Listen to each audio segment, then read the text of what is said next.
Okay, good morning and welcome to Yeshiva YouTube. Start of a new parak, the 8th parak of Kesubos. I'm sorry for the surrounding noise, but there are no rooms available. Everyone on Thursday gives a shir in a different one of the side rooms. So there is no place for me to give a shir except in the middle of an active base medrash. Most of these people will leave soon. If you can see on the ceiling, you see these things which might bother you. These are actually vents for a central air conditioning system. However, the shul has not yet managed to procure funds in order to install them in the ceiling. So I'm sorry for the, what it would be called? The nuisance, the visual nuisance. Let's start the 8th parak. We're going to talk about property of a woman going into marriage. We know Mashakana Isha Kana Baila. Generally, what a woman is married to her husband, whatever she acquires belongs to her husband. A lot of men love this halacha. Does that mean when you get married and your wife has a bank account, that means all the money belongs to you? We're going to talk about that today, and we're going to delve more into it in the coming dapim in the Gemara. The Mishnah starts top of Ayin Ches and Aleph. A woman that before she got engaged, right? She got property, whether it's movable objects or whether it's real estate. Even after she gets engaged, that property she can sell even the chatchila, and the sale is a valid sale. If the land fell to her after the Erisin, right? And they didn't get married yet. Bisham says it's the same thing as the Reisha. She could sell if she wants, the valid sale, even the Chafila.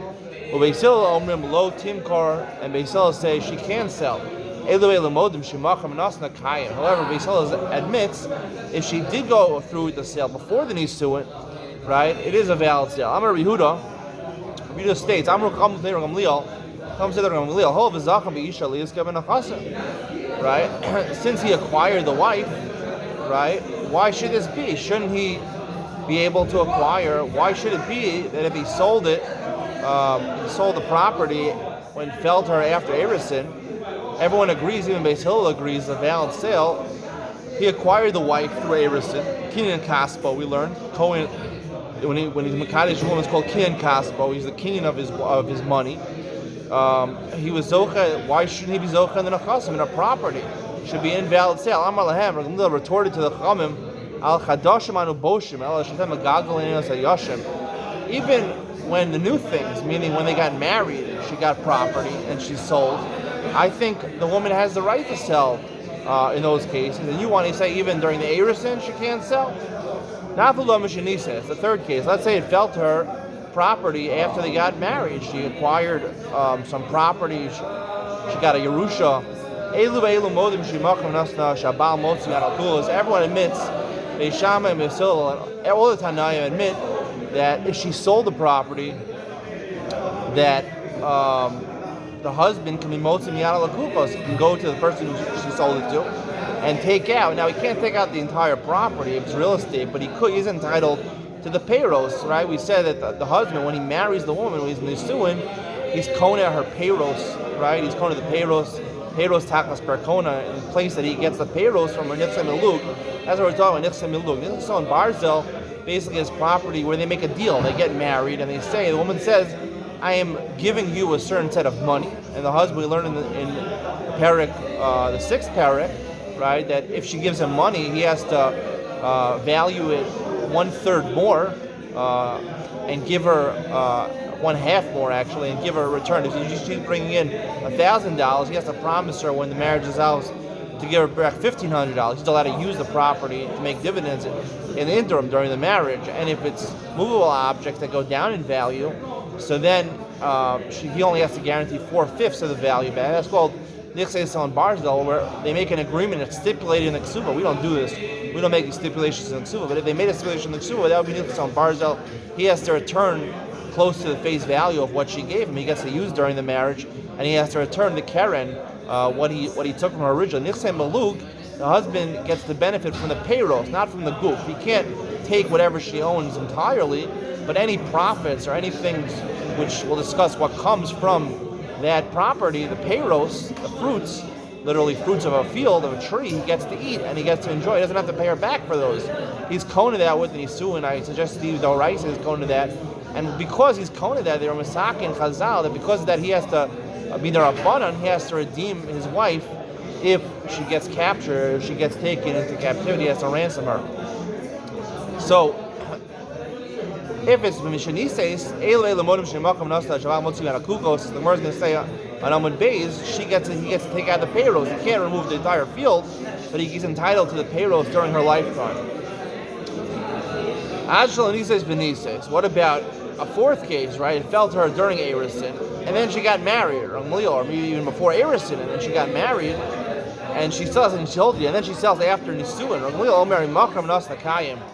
Gamliel says, like we saw before, she's allowed to sell. Amr b'Chanim ben Akavi, Amr l'pnei Rabbi Gamliel, whole of his Acham Yishal, he's given a chasim, right? He married her, Zocha and the pairs. How could she sell it? Amr l'hem al chadash on a boshim, el shetem megaglin as a yashim. I admit, even if Gamliel holds, even if she acquired land after the Nisuin and then she sold it, she has the right to sell that.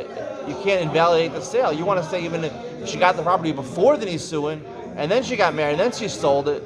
No, in both cases, right, the sale is valid. You want to say the Yishanim is a problem. Rabbi Shimon Cholik ben Nechasim and Nechasim. Rabbi Shimon says there's different types of property. Nechasim, how you do him, Labal, if he knows about the property, Lo Timkor. After the Nisuin, Rabbi Shimon says you can't sell. You can't sell. He acquired her. We'll talk about the Nisuin as sort of a kinyan aguf, not like an eved where it's where you're calling the goof of the eved. It's sort of like the Gemara mentions by a wife.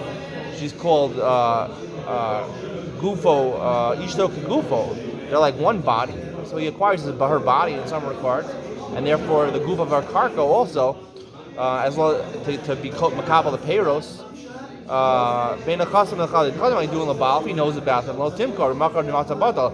She'ain doing the Baal if they're not known to the Baal. The Gemara will say what this means. Lo Simkor, she can't sell. V'Makar Unas Nakayim. L'chadchila she shouldn't sell it. If she does sell it, it is a valid sale. The Gemara will explain that. We'll explain that tomorrow. Tomorrow's Gemara will discuss this distinction. The Gemara says, Maishna Reisha Lo Pligi. Well, Maishna Seva the Pligi. In the Reisha where she gets Nechasim before the Erisin, and then they get engaged. Right, everyone agrees she can sell even l'chadchila Beis Shammai Yisrael. However, if she gets it after the Erisin and then she sells it before the Nisuin, it's machlokes and Beis Shammai Yisrael. Beis Shammai says you can sell l'chadchila. Beis Hillel says, right, she can't sell l'chadchila. But the average, it is a valid sale. Amri Dei Rabbi Yana, he said in the Academy of Rabbi Yana, Reisha b'schusa naflu, Seifa b'schuso naflu. Reisha, it fell to her when she wasn't engaged yet, when she acquired it. Seifa is where she was already engaged, and he has a schus to that land. So the Gemara says, if he really owned it, how could she sell it? How could it be a valid sale? Right? The Gemara makes a distinction. The Reisha, when it fell to her before the Erisin, it fell into her schus. She wasn't even engaged at that point. Right? So what does this mean exactly? Does this mean that Erisin is like a suffix Nisuin? Nisuin, he has full ownership over the peiros, and during Erisin he has a suffix ownership over the peiros. Rashi doesn't say that. Rashi says because Erisin might lead to a Nisuin. So therefore, really, technically, it's B'schusa, right, after the Erisin. He doesn't own her property after Erisin. He doesn't own anything about her. If he's a Kohen, he has the right to fear a Truma, right, so that's about it. But since it could come to Nisuin, so therefore, therefore, the Chila shouldn't sell. Since it really doesn't belong to him, she sold it before the Nisuin, it is a valid sale. The Gemara has a question. Yehuda mentioned the Chum argue with Rabbi Gamliel. Right? What was he arguing about? Chila selling or Diavad selling? Or selling B'diavad, right? So the Gemara says, Tashma. Top Vayin Chedem Beis the Sanya Amar Yehuda Amru L'Pnei Rabbi Gamliel. They said in front of Rabbi Gamliel, Hoil v'zu ishto. Right, both cases are his wife. Zu mechra batel, av zu mechra batel. Right, they were talking about the machlokes. Is if it fell to her after the first machlokes is it fell to her nisuin, right after she got married and then she sold. So Rabbi Gamliel holds it should always be valid. She always has the right to sell it, and the Chum say she doesn't have the right to sell it. So that's what they said. The Chum said to Rabbi Gamliel, right? It's his wife in both cases. Zu mechra batal, zu mechra batal. Once she's married, her mechira is batal. Amalan al chadash anu boshim, ela shetem megagalinu seyashanim. I say even when she's married, kol shekin if she got the property before she got married, and now she's married, right? It's a valid sale. Shema mina di'evid ka'omar. As you see, the machlokas about the di'evid, right? Because the phrase of the Bryce is zu mechra batal. It's talking about if you sold it as a batal. That's the way we're arguing about. Shema mina Tanya. Right? Zamar b'china ben Akavi lo kach yeshiva Rabbi Gamliel lechamim. Remember, we had Rabbi ben Akiva in the Mishnah. He presented Rabbi Gamliel's opinion in a second case. Lo kach yeshiva Rabbi Gamliel lechamim. This is not what Rabbi Gamliel said lechamim. Lo kach yeshiva lo imarta v'nesua. Right? If you say by nesua she got married, she can bali zaka mitziyasa. Maybe if she got married, she can't sell it because her husband is entitled to her mitziyah, which she finds. Maisiyah, her wages. If she earns wages. So verse the Reah, he's in charge solely of being made for nadarim. Tomer ba'arusa shein ba'ila zaka mitziyasa lo maisiyah verse the Reah. The husband does not own anything in the arusa. Amrulo. So the Rabbanan said to him, Amrulo Rebbe mechra, Amrulo Rebbe machra la ad shelo nises. So they said back to him,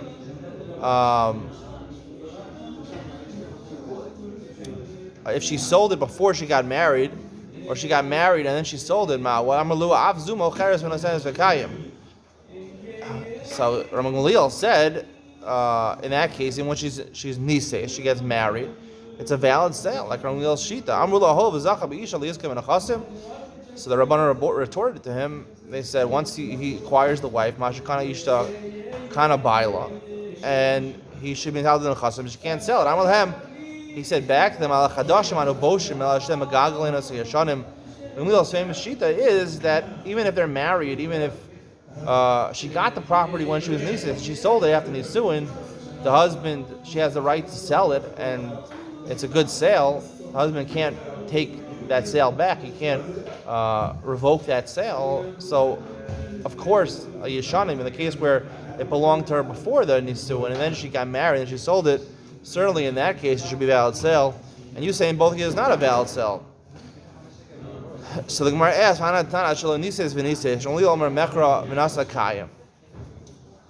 have a different brisa. Ramliel sounds like only b'di'evet imach v'nas sakayim. It sounds from the brisa that you can even sell the karchila.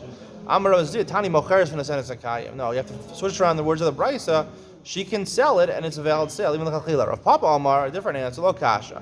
Hara Yehuda Ali b'Rav Gamliel. Hara b'Chanina ben Akavi b'Rav Gamliel. Two opinions of Rav Gamliel, depending on two Tanoim, heard differently from Gamliel. Chanina ben Akavi heard right the second lashon that the first brisa here said that it's only valid b'di'evet. That's according to Rav Yehuda's version of Rav Gamliel. The second. The brisa before, which sounds like she can tell the Chatchila after the Nisuin, that follows Yechanim ben Akavi's version of Gamliel. Yechanim ben Akavi Beis Shammai. Yechanim ben Akavi says like Beis Shammai, right? According to Beis Shammai is the one who says in the Mishnah that she could sell even the Chatchila. We never had heard that Gamliel says even the Chatchila because Hakam look Nichol Beis Shammai Beis Hillel Davar Zeh. Gamliel would say Beis Shammai's Hillel didn't argue about this that you can sell the Chatchila. That's Rav Gamliel's opinion of Beis Shammai's Hillel. Rav Shmuel, let me tell you, they give up psach. Whether the property fell to her before the Erusin, whether it fell to her after the Erusin, and she got married, the husband can take out from the lakuchos, meaning he can remove the property, at least the payrolls. Come on, the loker Rabbi Yehuda, the loker Kavya. Not like Rabbi Yehuda who said Rabbi Gamliel's opinion. Not Rabbi Kavya who also said Rabbi Gamliel's opinion that the woman's sale is valid. Inu da'amri k'Rabosenu. They hold like Rabosenu, the Tanya, Rabosenu, Chazru v'nimnu. The Rabosenu, I guess the Chum sheet, the Chazru v'nimnu, Meisha nafla, Tzar, it's Meisha nafla, Meisha Tzar, and he says, Habal motzim yad al-kuchos, right? Seemingly, if she got married, right? Whether the property fell to her before the Erusin or during the Erusin, and then she got married, that's the shita of the Chamim that the husband can revoke the sale. Not exactly revoke the sale. We'll see in a second. Can't exactly revoke the sale, but he's entitled to take the payrolls. Right? Our Mishnah, the Chamim, seem to be like Takana Susha. It seems like it's only Takana later. She sold her Nichsem Belug in her husband's life while they were married, and she died, the husband can take out the property in the kuchos. It sounds like, why do they have the Masakin and Usha? It seems like that's the consensus of the Rabban in our Mishnah. So the Gemara says, Masisim B'chayel Lepeiros. Our Mishnah says, during her lifetime, he can take out, not the land, he can't take back the land, the deed on the land, however, he can take the peiros, even while she's alive. Takanas Usha B'guva Shekarka Lachar Misa. Usha strengthened his hold on it, that even though during her life he can't take back the land, after she dies, he's Yorisher, he can take the land back after she dies, he can take the land back, the real estate, and not just, and of course the peiros he's entitled to also. Rishon makes a distinction between two different types of property. Elohen Yedun, Elohen Shein Yedun. What's considered property that's known about, which she can sell, and property that is not known about, which she can sell. Yedun Mekarkai. Yedun, there's real estate. Everyone knows who owns real estate. Shein Yedun Metal, movable objects, not necessarily the Baal knows about it. Rabbi Yechochanan Amru Amar Elo Yedun Hein. Whether it's real estate or whether it's movable objects, it doesn't make a difference. Elohen Shein Yedun. What's considered property not known about? She's living in one country.